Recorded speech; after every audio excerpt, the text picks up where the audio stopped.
curly hair. How about you? So I missed you. And to my new subscribers, welcome to my channel. I hope you love the content. I hope you keep coming back. Make sure you drop a comment below, say hello, slide on over to IG and do the same. My handle is @FarahCosby.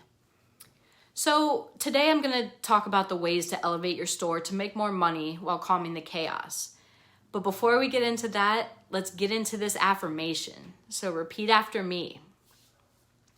It is my time and I'm ready to receive all the financial rewards that my business will bring. Yes. My goal with today's video is to give you the tools to lay strong roots within yourself and within your business to reduce all the chaos of a retail business and to also inject some good money into your pockets. And it won't happen overnight. The goal is to attack each piece and revisit them monthly or quarterly to ensure you're still aligned. But I'm ready to get into it. How about you? Let go then. So the number one thing that will dictate whether you succeed in business or you fail is the mindset of you, the CEO. Without even knowing it, you can self-sabotage your business and send it right to where businesses go to die. But I'm gonna give you some tools to make sure that doesn't happen so you're safe with me. As a business owner of a store with employees, you have a responsibility to ensure not only that you have an income that can create the lifestyle that you desire, but you also have a responsibility to deliver the same for your employees. And you cannot do this with the scarcity mindset or with the mindset of an employee. You must have big dreams and you must be a visionary who thinks anything is possible. And then you've got to create a plan to actually put it into motion, right? So you need a community of like-minded people around you to help guide you when you feel lost or stuck. So ask yourself, are you living as the CEO or as an employee? Are you stuck in the weeds of daily routines of your business? Or are you delegating those things to your team so that you can focus on the big picture money-driving activities? What are you doing to continue to learn and innovate as the CEO of your company? Do your personal habits align with this? If you're inconsistent with your personal habits, I can bet that you're also inconsistent with habits within your businesses. So here's a few things that I recommend to have a healthy mindset, because it all starts with you and then bleeds into your business.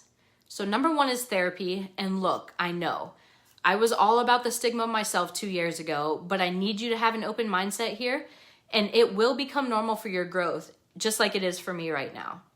So therapy will open your eyes to areas in your life that you thought were just the way that you were.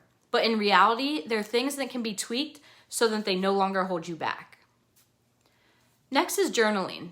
So brain dump. Get your thoughts onto paper and out of your mind. Explain what you're grateful for daily. And by doing this, you welcome abundance and more great things into your life. Next, have a planner. However it works for you, create a list of big goals and break them down to actionable steps.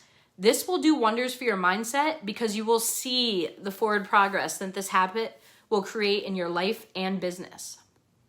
Next is a healthy lifestyle. So you may say, how does this create a positive mindset?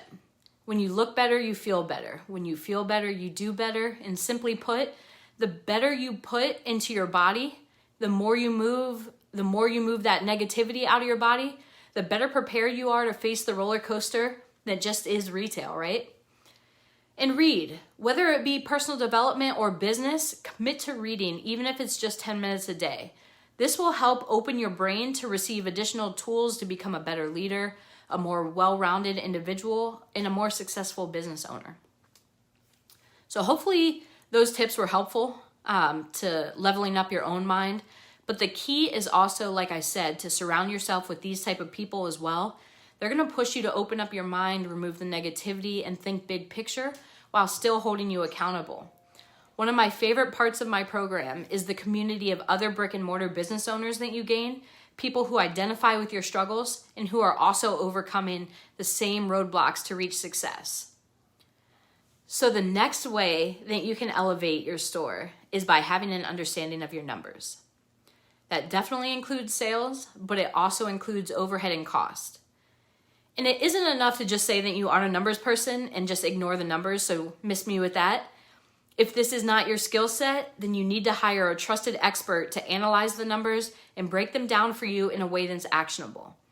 This simple step alone will completely change the trajectory of your business. So think about it this way. When was the last time you looked at your personal bank account? I know it can be a touchy subject, so I'll use myself as an example. I was getting some anxiety about all the places my money was going and some new expenses and investments that I was making. So I came up with a plan to reduce my spending, eating out, and I thought that that might balance out some of the new expenses. But in reality, I had no clue how much I was actually spending a month just by eating out. So I looked at the analytics that my bank creates, and y'all, it was ugly. If I just ate the food in my fridge, I would cover my new expenses and then some with ease. And I guarantee you, if you don't currently analyze your business in the same way, you will be very surprised at your expenses and your profitability or lack thereof. You should be analyzing expenses, margins, conversions, both online and in-store, and KPIs such as your average basket on a regular basis. The next biggest shift, and if we're being honest, the one closest to my heart, the one that you can make to scale your business is to put systems in place. Naturally, we operate in our personal lives with systems. We wake up, we wash our face, we brush our teeth, we take the kids to school, we walk the dog, we start work, we eat lunch, so on and so forth. So why do we fly by the seat of our pants with business? Every time I start working with a new client, they come to me saying how overwhelmed they are. They're doing all the things in their store and their business is running them instead of the other way around. They're manually doing all the things rather than using systems and processes to automate and put framework around the tasks. When we're able to build these systems and processes for them in their business, they instantly find that their customers are more satisfied and they have more time to operate as the actual CEO. Everything instantly feels lighter and you can almost like see their shoulders lift, right? And this doesn't have to be as complicated or overwhelming as it may sound. In fact, you probably already have some of these things in place, but just don't have them recorded on paper or like input into a software to be duplicated by someone other than yourself. This is key to being able to reduce the noise and scale your business with ease. All right, I'm gonna take a pause for today and come back to wrap up all the high level stuff in part 2 so that you can begin to implement these steps today. I'll see you guys soon. Like and subscribe.